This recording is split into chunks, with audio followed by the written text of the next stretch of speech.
This is how I grow tomatoes in 5 simple steps.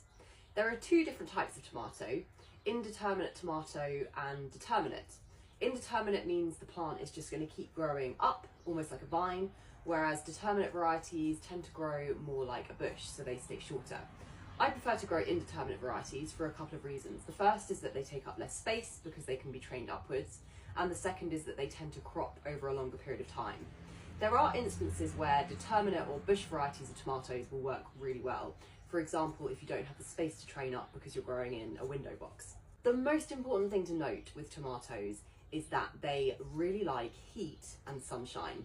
As long as you can give your tomato plants both of those things, they're going to be really happy.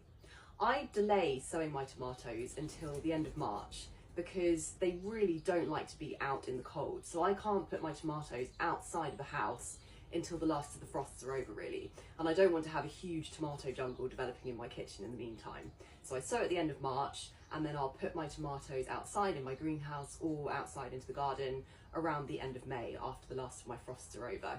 I've actually done an experiment in the past where I've sown some tomatoes in February, some in March and some in April, and I found that the tomatoes that I sowed in April actually caught up with the ones I sowed in February. So there really is no rush to get started on tomatoes. Step 1 is sowing your seeds. I sow my tomato seeds 1/2 centimetre deep into module trays, and then I give them a good water.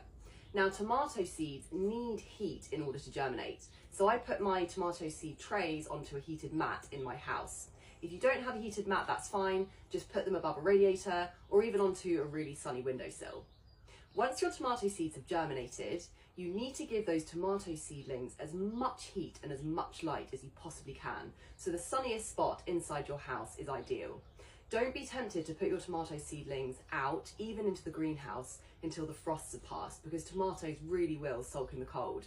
I don't bring my tomatoes out into the greenhouse until around mid to late May, once I'm sure that there's not going to be any more frosts. Step 2 is potting up. Because we're not going to be able to plant our tomatoes out until mid to late May, our tomato plants are going to need potting up into a bigger pot because they're going to outgrow those module trays that we originally sowed the seeds into.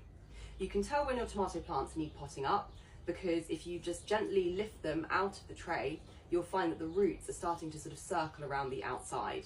Another sign that your tomato plants might need potting up is that they might start drying out really quickly because they're just drinking up all that moisture really quickly and they haven't got quite enough room.